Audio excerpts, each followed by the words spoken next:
Well, well, well.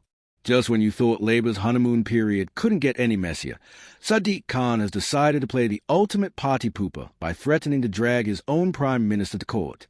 That's right. The Mayor of London is preparing to lawyer up against Keir Starmer over Heathrow's third runway.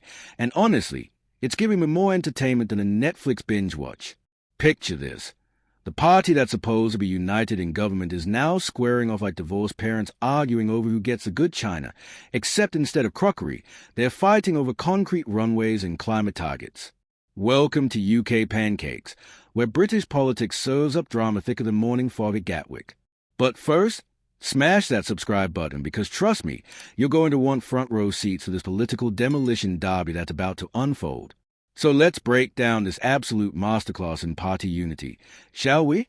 Sadiq Khan has essentially told his own government, see you in court, made over plans for Heathrow's third runway.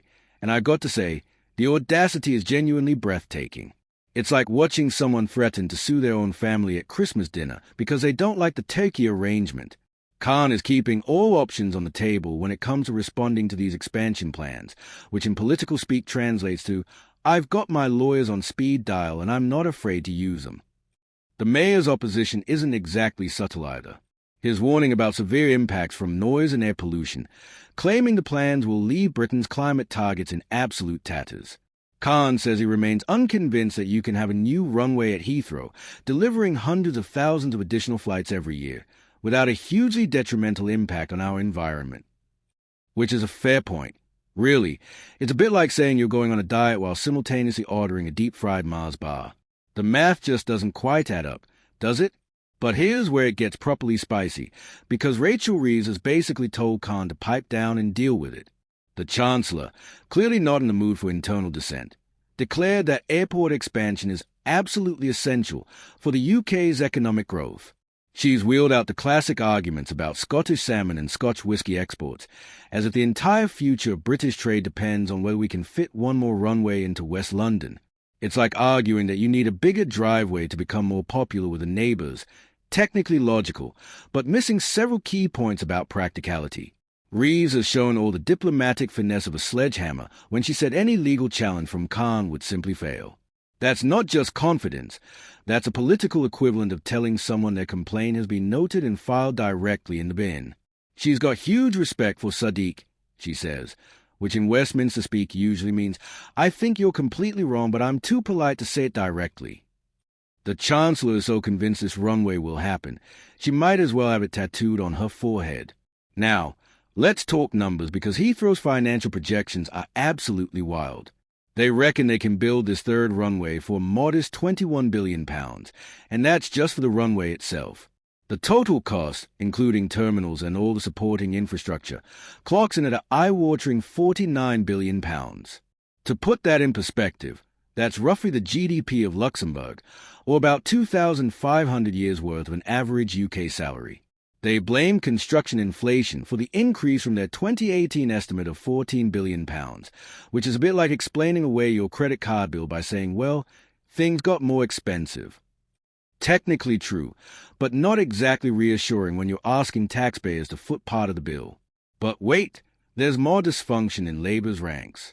Andy Burnham, the Greater Manchester Mayor, has also jumped on the opposition bandwagon, warning that the third runway will just concentrate even more economic growth in London. It's like watching a game of political whack-a-mole, except instead of moles popping up, it's Labour mayors telling Keir Starmer his ideas are rubbish. Burnham's basically saying, what about the rest of us? While Khan is saying, what about the environment? And meanwhile, Starmer's probably wondering why he ever wanted this job in the first place. The irony here is absolutely delicious because Sir Keir himself has previously voted against Heathrow expansion. That's right, the man now pushing for this runway once thought it was a terrible idea. It's like watching someone become a vegetarian restaurant critic after years of running a butcher shop. The political gymnastics required to explain this flip-flop would make an Olympic athlete jealous. Either Starmer has had a complete philosophical transformation or has discovered that being in government means occasionally having to eat your own word with a side of humble pie. And then there's Ed Miliband, the Energy Secretary, who has long opposed a third runway but is now somehow supposed to be part of a government promoting it. The poor man must wake up every morning wondering if he's living in some sort of political fever dream where everything he once believed has been turned upside down. It's like being asked to promote a coal-fired power station while simultaneously being the Minister for Renewable Energy, technically possible, but requiring levels of cognitive dissonance that would challenge even the most flexible politician.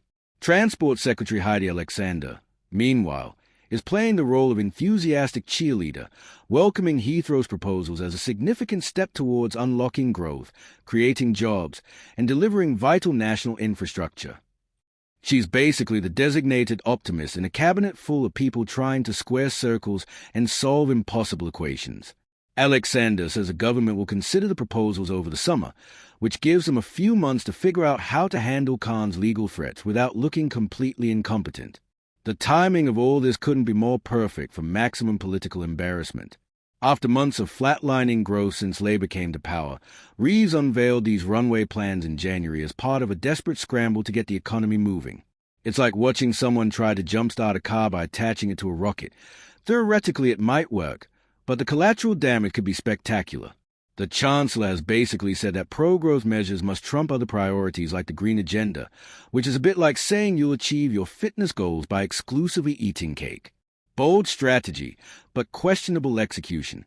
Khan's warning about the huge knock-on effect on London's transport infrastructure is particularly amusing because it suggests that building a massive airport expansion might, and bear with me here because this is revolutionary thinking, require some additional transport planning. Who could have possibly foreseen that hundreds of thousands of additional flights might create a teensy bit of extra traffic? It's almost as if major infrastructure projects have consequences that extend beyond the immediate construction site. Shocking stuff, really.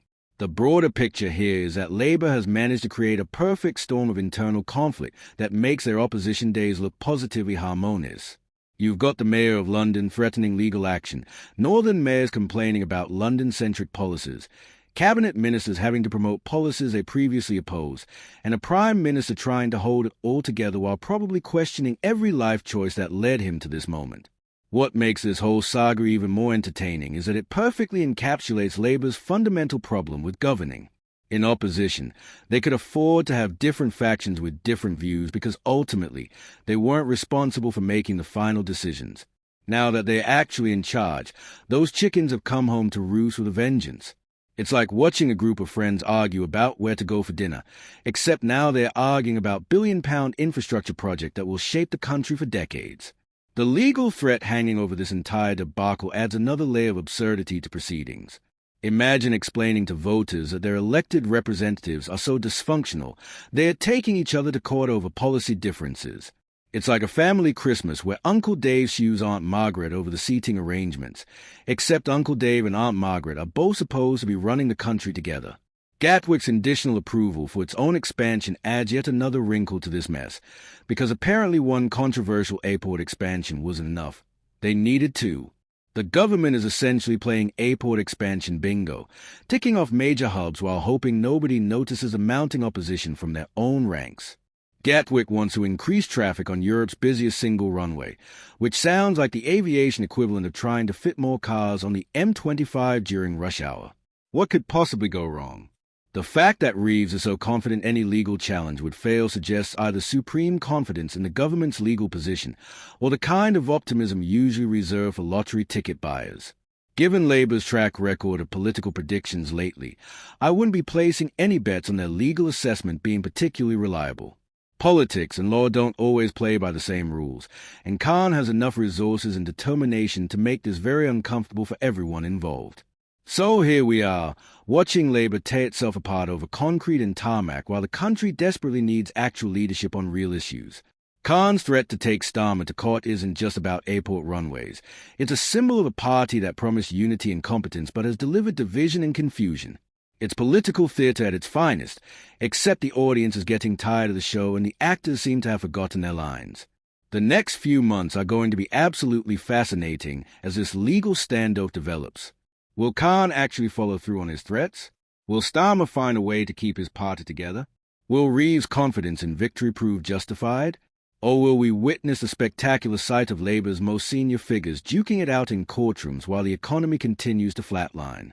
Thanks for watching UK Pancakes. Don't forget to like this video if you enjoy political chaos served with a side of British sarcasm, and subscribe for more Westminster dysfunction delivered fresh to your screen.